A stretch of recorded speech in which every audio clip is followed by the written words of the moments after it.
हाँ जी, राम राम जी सारे शौकीन मेरे भाइयों को। सारे मेरे भाई कैसे हो, ठीक हो? तो आज बहुत बेहतरीन टॉपिक के ऊपर मैं वीडियो बना रहा हूँ। जितने मेरे भाई इस वीडियो को देख रहे हो ज़्यादा से ज़्यादा शेयर करें, ताकि भाई जितने भी हमारे नए शौकीन हैं उनको, ठीक है, कुछ सीखने को मिले। ताकि उनको भी पता होना चाहिए जब वो कोई असील जानवर ख़रीदते हैं तो उसमें क्या क्या खूबी देखे, ताकि वो अपने घर में एक अच्छा सील रख सके। क्योंकि काफ़ी भाइयों को पहचान नहीं होती है सीलों के बारे में, ठीक है। वो जानवर ख़रीदते हैं, बस ऐसे ही ले आते हैं काम चलाओ, उनको भी नहीं पता होता कि भाई ये अच्छा है माड़ा है। बस वो अपना शौक़ पूरा कर रहे होते हैं, लेकिन ठीक है, उनको ये नहीं पता होता कि भाई वो अच्छा सील भी है या नहीं। तो इसी टॉपिक के ऊपर आप बात करेंगे। जितने मेरे भाई इस वीडियो को देख रहे हो, ठीक है, ज़्यादा से ज़्यादा ज़रूर शेयर करें। और भाई जिन्होंने अभी तक चैनल को सब्सक्राइब नहीं करा वो चैनल को सब्सक्राइब भी करें, बेल आइकन को भी ज़रूर दबाएं, ठीक है। तो चलिए भाई, सबसे पहले आप बात करते हैं भाई असील मुर्गा, ठीक है, कैसा होता है और कितने प्रकार का होता है। भाई ये मेन तो देखो सबको पता है, ठीक है, खिलाड़ियों को बड़े को भी। असील मुर्गे तीन ही प्रकार के होते हैं। एक जिसे हम ठिक्कर कहते हैं, जो प्लेन होती है, जैसे ये अपना अंगूठा है ऐसे वो प्लेन होता है ठिक्कर, ठीक है। एक ठिक्कर होती है नस्ल। एक होती है ताज, ठीक है, जैसे सर के ऊपर सीधी खड़ी होगी ताज, ठीक है, उसे ताज कहते हैं। और एक होती है बेगम, जो जैसे देसियों में पाई जाती है, खड़ी कलंगी जैसे पांच उसकी, ठीक है। तो ये मेन तो तीन नस्ल होती है। बाकी इनमें से बनती बनती नस्लें टेढ़ी मेढ़ी बन जाती है। गोभी ठिक्कर कह दो, ठीक है, बंद ठिक्कर कह दो, प्लेन ठिक्कर कह दो, और फिर करेला ताज, कील ताज, ठीक है। और ये मतलब बेगम में भी दो तीन नस्ल होती है। जैसे एक नस्ल होगी प्योर देसी वाली बेगम, उसे भी असील कहते हैं हम। उनमें पहचान होती है एक, ठीक है, हर किसी को नहीं पहचान होती, नए शौकीन नहीं पहचान सकते दोगले बेगम में और असील बेगम में क्या फ़र्क है। और उसी बेगम को हम ओरिजिनल असील में भी बनवा लेते हैं। जैसे होते हैं वो ताज में है, मगर उनकी ताज खरी होती है, नीचे थोड़ी पत्ती होती है, वो बेगम ताज होती है असील, ठीक है। तो ये तीन प्रकार की नस्ल होती है भाई। बाकी तो लोग कह देते हैं मियाँ वाली नस्ल या फिर, ठीक है, जैसे हैदराबादी नस्ल, अपना मतलब रामपुरी नस्ल, बहुत सी मतलब ऐसे जगह की नस्लें हैं जो मैं आपको बता भी नहीं सकता, क्योंकि मैंने भी खास इतनी सुनी नहीं। मगर लोगों के मुंह से मैं सुनता हूँ जब भी, तो मेरे को बस एक ही बात याद रहती है कि हाँ भाई नस्ल होती है तीन प्रकार की, ताज ठिक्कर बेगम। बाकी तो वही है, अब मैं अपने घर से एक नस्ल चला लूँ, ठीक है, ताज में से बना लूँ, वो कल को मेरे नाम से पहचानी जाएगी कि हाँ भाई रवि वाली नस्ल है। बिट्टल जैसे हमारे पे जानवर मशहूर है, बिट्टल कानिया, हाँ भाई बिट्टल कानिया वाली नस्ल है। तो ये तो मतलब एक घर की नस्लें चलती है, जगह की नस्लें चलती है, नाम के हिसाब से, शहर के हिसाब से। बाकी तो मेन जानवर होते हैं तीन प्रकार के, ताज ठिक्कर बेगम, बस ये आपको पता होना चाहिए। तो चलिए भाई, आपको मैं ये बता दूँ, जब आप किसी से जानवर ख़रीदने जाते हैं, ठीक है, तो आपने जानवर में क्या देखना है, ठीक है, जो अच्छे असील की पहचान होती है। सबसे पहले आपने जानवर का साइज़ कम से कम लेना है 16 साइज़ कहाँ से नापा जाता है, ये बटन होता है इनका परों के पास रेड रंग का, ठीक है, वहाँ से आप साइज़ नापे 16 साइज़ कम से कम, जो अच्छे असील में गिनती आती है 16 साइज़ के जानवर की, ठीक है। बाकी होते हैं 14-15 साइज़ के भी होते हैं, 15.5 साइज़ के भी होते हैं, वो भी असील होते हैं। मगर एक क्वालिटी वाइज देखा जाए 16 साइज़ एक अच्छा जानवर होता है साइज़ के हिसाब से, ना छोटा ना बड़ा, ठीक है, देखने में भी अच्छा लगता है।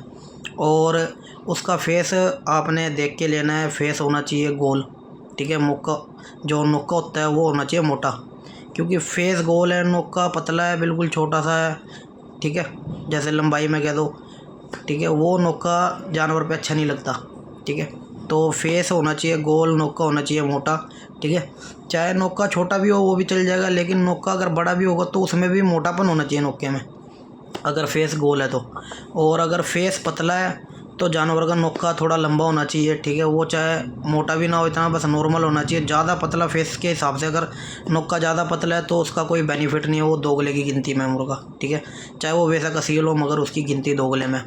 तो आपने फेस और नोके की आपको होगी थोड़ी नॉलेज, ये आपको लग गया पता कैसे देखना है। और आपने मेन चीज़ असील मुर्गा जब आप ख़रीदो तो उसको आपने ये देखना है, अगर उसकी आँख वाइट है तो वाइट ही पैर होना चाहिए, वाइट ही नोका होना चाहिए, वो बहुत अच्छी क्वालिटी का मुर्गा होगा। और ऐसी बात नहीं है कि भाई वाइट पैर वाइट आँख वाली असील होते हैं, ऐसा कुछ नहीं है। पीले पैरों में, ठीक है, गेहुआ पैरों में, जो गेहूँ कलर हम कहते हैं, ठीक है, गेहूँ पैर में और पीले पैरों में भी असील मुर्गे होते हैं। मगर आपने एक तरह का होना चाहिए सारा कुछ, जैसे आँख पीलेपन में थोड़ी सी डोरीदार, नोक भी पीलेपन में होना चाहिए, पैर भी थोड़े पीलेपन में होना चाहिए।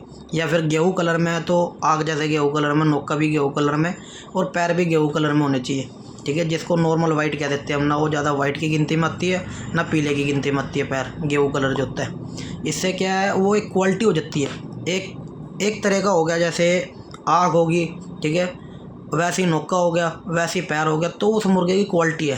अब वो मुर्गे नहीं अच्छे होते जो आँख लाल है, ठीक है, नोका वाइट है, पैर ब्लैक है, चाहे वो कितना भी असील हो मुर्गा, उसकी गिनती दोगले में है और वो इतना क्वालिटी वाइज भी नहीं होगा जानवर। वो सिर्फ कई, जैसे हम कह देते हैं, जो खिलाड़ी होते हैं गेम के लिए रख ले, हाँ भाई उनको पता है गेम अच्छे, तो एक वो मैटर अलग है। लेकिन जो हमारे नए शौकीन हैं उनको पता होना चाहिए खुड्डे में खड़ा जानवर अच्छा दिखना चाहिए, ठीक है। और जानवर का अगर जैसे कलंगी ऊपर की जो कह देते हैं ताज, ठीक है, बड़ी हो, तो फेस भी बड़ा होना चाहिए, वजूद भी बड़ा होना चाहिए, तो उस पर वो जचेगा। तो आपने ये चीज़ देख के लेना है जानवर का, जब भी आप लो जानवर, ठीक है, उसका वजूद देखो।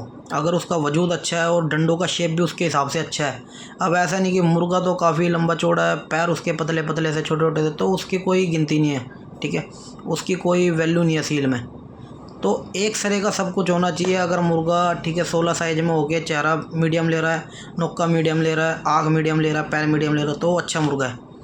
अब 16 साइज में मुर्गा हो गया, अगर वो चेहरा भारी ले गया, ठीक है, नोका पतला ले गया, ताज छोटी ले गया, तो उसकी कोई गिनती नहीं है, वो सिर्फ एक नॉर्मल असील की गिनती में, गेम वगैरह के लायक में। बाकी आप जब भी खरीदो तो आपने ये चीज़ें ज़रूर नोट करनी है, ठीक है। और मेन वजह मैं आपको बता दूं, देखो, जो असील परिंदे अगर आपने पालने के लिए लेना है या गेम के लिए लेना है, आपने सबसे पहले उसके पैरों को चेक करना है नीचे से। अगर मुर्गे के नीचे के पैरों में फ़र्क है तो मुर्गे का कोई फ़ायदा नहीं है। फ़र्क कैसे, नीचे एक तो होती है छोटी छोटी सी ढील, ठीक है, वो आपने, ठीक है, कभी नहीं लेना जानवर, क्योंकि आप नए शौकीन हो, आप पे वो जानवर ख़राब हो जाएगा, आपको उसको सेट करना नहीं आएगा। और एक होता है सूजस, पैरों में देखना, जैसे ये पंजे है दोनों, ये पंजा थोड़ा सा सूज रहा होगा, ये नॉर्मल होगा, तो आपने वो भी जानवर नहीं खरीदना, ठीक है, उसमें भी आपके पैसे वेस्ट जाएंगे। इन चीज़ों को, ठीक है, आपने समझना है कि भाई जानवर कौन सा, ठीक है, अच्छा है, कौन सा नहीं, ये मैंने आपको बता दिया है, ठीक है। और इस वीडियो को ज़्यादा से ज़्यादा शेयर करो। अभी मैं एक वीडियो अगले दिन और ऐसी बनाऊँगा, ठीक है, जिसमें मैं सारा कुछ बताऊँगा जानवर के ऊपर कि भाई जानवर हमने क्या देख के लेना चाहिए और कैसा देख के लेना चाहिए, उसमें क्या क्या कमियाँ ढूंढे, जिससे कल को आपको नुकसान ना हो, ताकि आपके 2 पैसे लगाए हुए, ठीक है, वेस्ट ना जाए। तो इस चीज़ के ऊपर मैं कल वीडियो पोस्ट करूँगा, ठीक है। तो सभी मेरे भाइयों को एक बारी मेरी तरफ से राम राम। और जो मेरा भाई इस वीडियो को देख रहा हो, ज़्यादा से ज़्यादा शेयर करे। और नीचे किसी भाई ने अगर कोई टॉपिक के ऊपर वीडियो बनानी हो, कमेंट कर दे, मैं कमेंट को पढ़ के उस टॉपिक के ऊपर वीडियो भी पोस्ट कर दूँगा, ठीक है जी। सभी मेरे भाइयों को राम राम एक बारी फिर से।